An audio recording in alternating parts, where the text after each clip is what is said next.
Good morning. Good morning. देखिए भाई, आपका जो टॉपिक था, अब यूनिट नंबर 5 आंशिक अवकल समीकरण। यूनिट नंबर 5 आंशिक अवकल समीकरण। तो देखिए भाई, आंशिक अवकल समीकरण जो टॉपिक था अब आपका यूनिट नंबर 5 के अंतर्गत, तो सबसे पहले हमने जो परिभाषा कराई थी आपको कुछ याद हो अवकल समीकरण में। एक अवकल समीकरण को हम दो प्रकार से व्यक्त करते थे भाई। अवकल समीकरण, अवकल समीकरण की जो हमने परिभाषा बताई थी, अवकल समीकरण भी दो प्रकार के बताए थे। एक तो हमने साधारण अवकल समीकरण और एक बताया था हमने आंशिक अवकल समीकरण। एक अवकल समीकरण आपका साधारण अवकल समीकरण कहलाता था कब? यदि उसमें स्वतंत्र चर की संख्या एक हो। स्वतंत्र चर की संख्या कितनी हो भाई? एक हो। यदि स्वतंत्र चर की संख्या एक हो तो इस प्रकार के अवकल समीकरण को साधारण अवकल समीकरण। यदि स्वतंत्र चर की संख्या एक से अधिक हो, यदि स्वतंत्र चर की संख्या इज ग्रेटर देन 1, तो इस प्रकार के समीकरण को आप कैसे कह देते? आंशिक अवकल समीकरण। तो आंशिक अवकल समीकरण किताब का नाम है और चैप्टर नंबर पहला है भाई। आंशिक अवकल समीकरण चैप्टर नंबर पहला है। किताब का नाम आंशिक अवकल समीकरण है और चैप्टर नंबर पहला है। ठीक है भाई, चैप्टर नंबर पहला है भाई। और आंशिक अवकल समीकरण किसका नाम है भाई? आपका किताब का नाम है। तो देखिए भाई, देखिए, good morning Annu Joshi ji, good morning Chaudhary जी, गुड मॉर्निंग नरेंद्र जी, सभी को गुड मॉर्निंग। देखिए भाई, अब आगे साधारण अवकल समीकरण स्वतंत्र चर की संख्या एक हो, आंशिक अवकल समीकरण जिसमें स्वतंत्र चर की संख्या एक से अधिक हो। फिर हमने आपको बताया था अवकल समीकरण की कोटि और घात। अवकल समीकरण की कोटि से मतलब होता है अधिकतम अवकलज। अधिकतम अवकलज को ही उस अवकल समीकरण की कोटि कहते हैं, और अधिकतम अवकलज पे जो घात होगी उसे अवकल समीकरण की क्या कहते हो आप? घात कहते हो। ठीक है भाई, तो पूछ लेना राज राठौर जी, 6C में जो प्रॉब्लम है वो करा देंगे, घबराने वाली आवश्यकता नहीं है भाई। तो देखिए, अवकल समीकरण दो प्रकार की होती है आपकी, साधारण और आंशिक। साधारण वाली किताब हम आपको करा चुके हैं। साधारण अवकल समीकरण एक ऐसी समीकरण होती है जिसमें स्वतंत्र चर की संख्या एक हो, और आंशिक अवकल समीकरण एक ऐसी समीकरण होती है जिसमें स्वतंत्र चर की संख्या एक से अधिक हो। फिर हमने अवकल समीकरण, किसी अवकल समीकरण में विद्यमान अधिकतम अवकलज को ही उस अवकल समीकरण की कोटि कहते हो, और विद्यमान उच्चतम घात को ही उस अवकल समीकरण की क्या कहते हो भाई? घात कहते हो। ठीक है, अब देखिए, आप सबसे पहले जो डेफिनेशन लिखोगे वो लिखोगे आंशिक अवकल समीकरण की। अब जो आप परिभाषा लिखोगे वो सबसे पहले लिखोगे किसकी? आंशिक अवकल समीकरण की। तो देखिए भाई, लिखेंगे परिभाषा,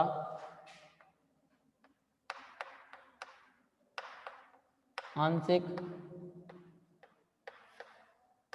अवकल समीकरण। इसमें लिखेंगे एक समीकरण आंशिक अवकल समीकरण कहलाती है। समीकरण कहलाती है यदि यदि स्वतंत्र चर की संख्या एक अवकल समीकरण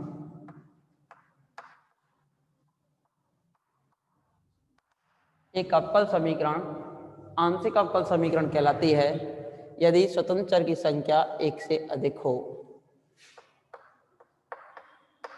एक अवकल समीकरण आंशिक अवकल समीकरण कहलाती है यदि स्वतंत्र चर की संख्या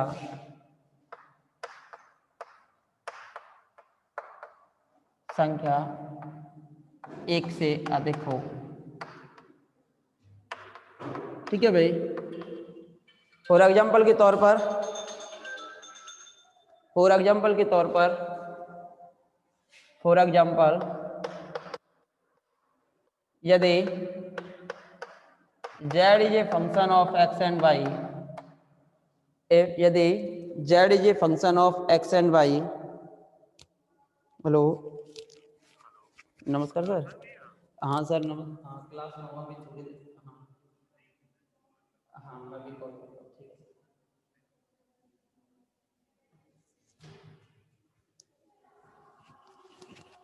तो देखिए यदि z is a function of x and y, यदि z is a function of x and y, यदि z is a function of x and y, तो देखिए इसमें क्या करोगे, यदि z जो है वो आपका किसका फलन है, x और y का। अब यदि इसमें स्वतंत्र चर की संख्या एक से अधिक हो तब आपकी अवकल समीकरण कैसी कहलाएगी, आंशिक अवकल समीकरण कहलाएगी। तो यहाँ पे स्वतंत्र चर कितने हो गए, दो हो गए, x और y। तो first del square Z over del X square, जैसे जेड का x के सापेक्ष और जेड का y के सापेक्ष अवकलन, तो कैसी समीकरण है, आंशिक अवकल समीकरण है।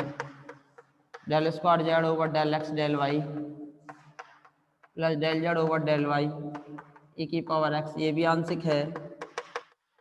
और del square Z over del Y square plus del square Z over del Y square बराबर 0, ये भी आपकी कैसी समीकरण है, आंशिक है, क्योंकि x का डेरिवेटिव दिया हुआ नहीं है, या लिख सकते हो e की पावर x। ये भी कैसी समीकरण है आपकी,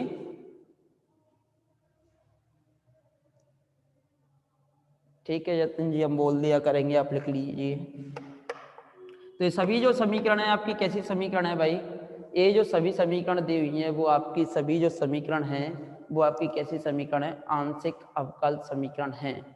ये जो समीकरण है वो आपकी कैसी समीकरण है भाई, आंशिक अवकल समीकरण है। ये जितने भी समीकरण दी हुई हैं वो आपकी आंशिक अवकल समीकरण दी हुई है। अब अवकल समीकरण की कोटि और घात आप जानते ही हो, उसमें कोई दोहरा है ही नहीं। तो इस अवकल समीकरण की कोटि कितनी बार अवकलन हुआ है, 2 बार, और इस पे होल पावर यानी घात कितनी है, 1, तो कोटि 2 घात 1, इसकी कोटि भी 2 है और इसकी भी घात कितनी है, 1 है। तो इस प्रकार अवकल समीकरण की कोटि और घात तो आप निकालना जानते ही हो। अब देखिए इसके बाद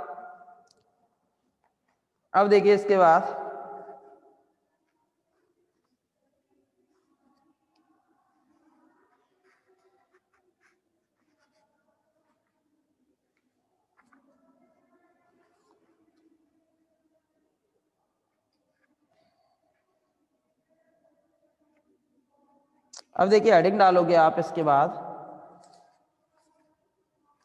स्वेच्छ अचरों के विलोपन द्वारा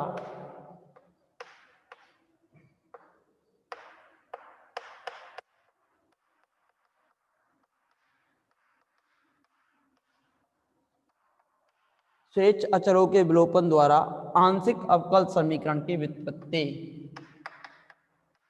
आंशिक अवकल समीकरण की व्युत्पत्ति।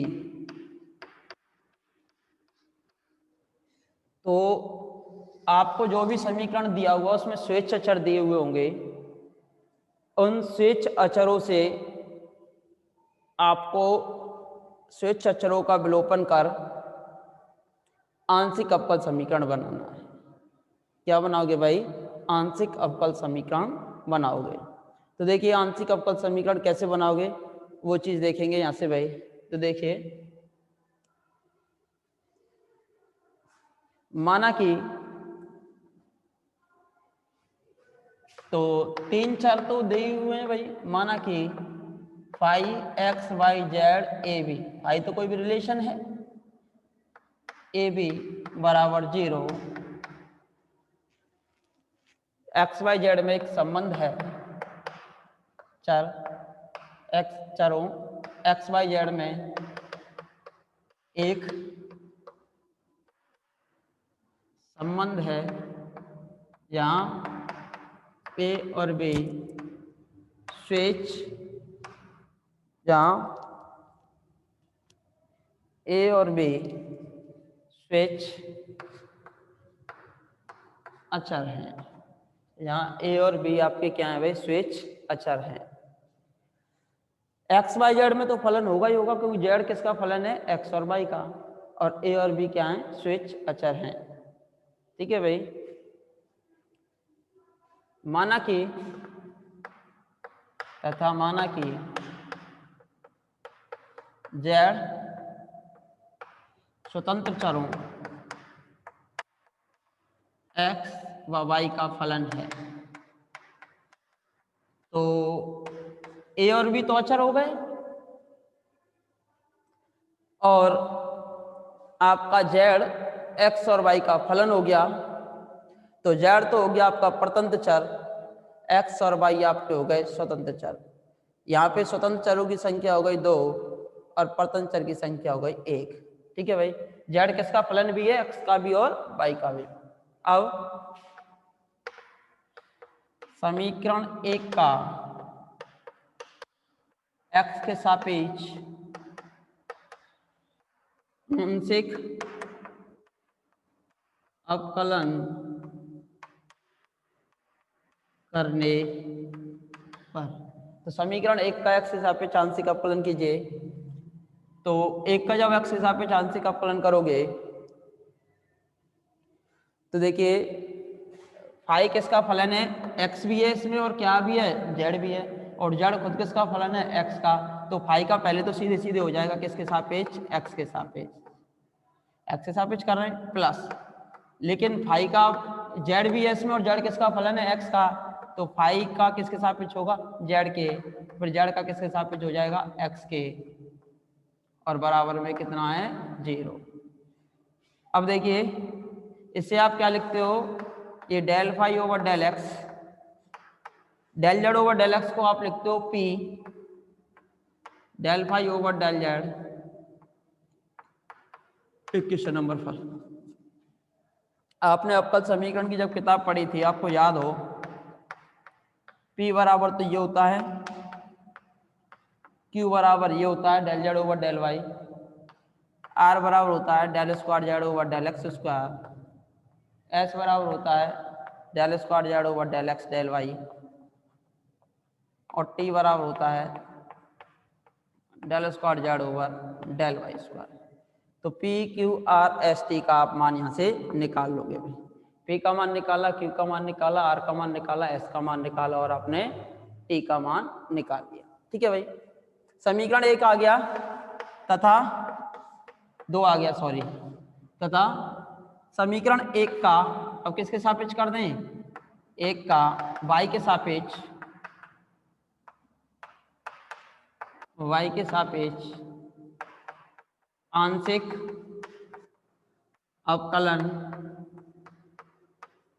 करने पर, तो y के सापेक्ष आंशिक अवकलन कीजिए, तो यहाँ से आएगा पहले y के सापेक्ष हो जाएगा प्लस, अब z भी y का फलन है तो फाई का आप z के सापेक्ष होगा, और z का किसके सापेक्ष हो जाएगा, y के सापेक्ष, बराबर में 0।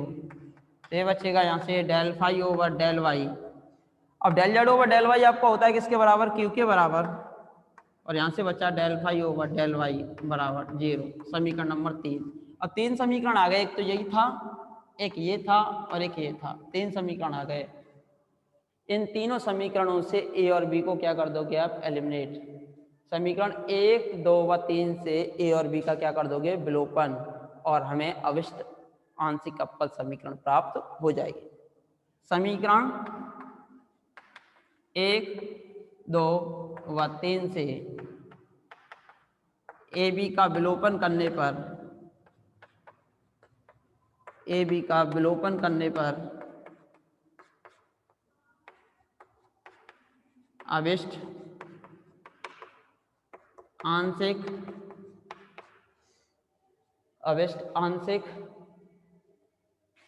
अवकल समीकरण प्राप्त होती है, अवकल समीकरण प्राप्त होती है। ए और बी का विलोपन करने पर अवेष्ट आंशिक अवकल समीकरण प्राप्त होती है। तो लिखिए भाई, जल्दी कीजिए इसे। अब इसके क्वेश्चंस कराएंगे एक्सरसाइज के, फर्स्ट ए एक्सरसाइज के। तो आपको ए और बी को एलिमिनेट करना है। तो एक बार एक्स के सापेक्ष अवकलन कर दो, एक बार वाई के सापेक्ष अवकलन कर दो, और दोनों से आप तीनों समीकरणों से ए और बी का विलोपन कर दो। जैसे ही आपका ए और बी का विलोपन हो जाएगा तो आपको अवेष्ट आंशिक अवकल समीकरण प्राप्त हो जाएगी। ठीक है भाई।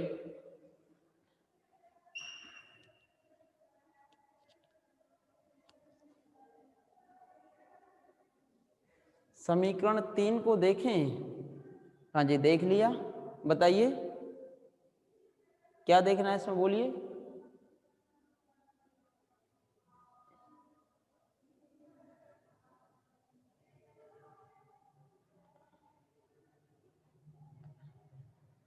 Del phi over del z, very good. इसकी del Z over del y की वैल्यू तो क्यू है, del phi over del z. सही है भाई, अन्नू जी का सही है बिल्कुल, वेरी गुड। तो P की वैल्यू निकाल चुके हो, क्यू आर एस टी की वैल्यू ये होती है, इनको याद रखेंगे भाई कभी कभार, क्योंकि P Q R S T में आपका क्वेश्चन आ जाता है। अब देखिए, यहाँ से स्वेच्छ अचरों का विलोपन करना है, एलिमिनेट करना है, तो ए के सापेक्ष कर दिया, बी के सापेक्ष कर दिया, और समीकरणों से हमने किसका विलोपन कर दिया, ए और बी का विलोपन कर दिया। अब देखिए, जैसे एक्सरसाइज के क्वेश्चन ले लेते हैं हम एक आध। एक्सरसाइज फर्स्ट है, इसमें दिया हुआ निम्नलिखित समीकरणों से स्वेच्छ अचरों के विलोपन द्वारा, निम्नलिखित समीकरणों से स्वेच्छ अचरों के विलोपन द्वारा आंशिक अवकल समीकरण ज्ञात कीजिए। आंशिक अवकल समीकरण ज्ञात कीजिए। स्वेच्छ अचरों के विलोपन के द्वारा आंशिक अवकल समीकरण ज्ञात कीजिए। ठीक है भाई। पहला दिया हुआ है जैसे कि z बराबर a x a square by square plus का बी। तो ए और बी दो स्वेच्छ अचर है यहाँ पर। अब यहाँ से हमें किसको विलोपन करना है भाई, ए और बी का विलोपन करना है। जैसे ही आप ए और बी का विलोपन करोगे, जैसे ही आप ए और बी का विलोपन करोगे तो आपको अविष्ट आंशिक अवकल समीकरण प्राप्त हो जाएगी। तो क्या करोगे, एक्स के सापेक्ष या partial differentiation with respect to X, ठीक है, सॉल्ट में लिख दिया। तो P बराबर कितना होता है, del Z over del X. X के सापेक्ष करो A, इसका 0 इसका 0, समीकरण नंबर 2। ठीक है भाई। तथा partial differentiation with respect to X of equation first, sorry Y. अब वाई के सापेक्ष कर देंगे इक्वेशन नंबर 1 का, समीकरण 1 का वाई के सापेक्ष आंशिक अवकलन करने पर। तो del Z over del Y Q आएगा आपका, इसका होगा नहीं, वाई स्क्वायर का होगा 2y, तो ये हो जाएगा 2a स्क्वायर वाई, इसका 0। अब देखो 2 और 3 से विलोपन हो गया ए और बी का, तो क्या करोगे, समीकरण 2 से a बराबर कितना आया निकल के p, समीकरण 3 में रखने पर, समीकरण 3 में रखने पर, तो समीकरण 3 में रखोगे तो q बराबर कितना आ गया, 2a स्क्वायर p। नहीं, a की वैल्यू रखी है आपने कितनी, p, 2p square Y, 2p square Y, समीकरण नंबर 4, जो कि अविष्ट आंशिक अवकल समीकरण है, जो कि अविष्ट आंशिक अवकल समीकरण है। अब देखो इस समीकरण में ना तो a आया आपका और ना b निकल के आया, x बाई पी क्यू में एक रिलेशन आ गया, जो कि आपका अविष्ट आंशिक अवकल समीकरण है, जो कि आपका अविष्ट आंशिक अवकल समीकरण है। तो लिख लिया होगा आपने भाई, बोलिए क्या आप लिख पाए। बोलिए भाई, अदरवाइज आगे बढ़े।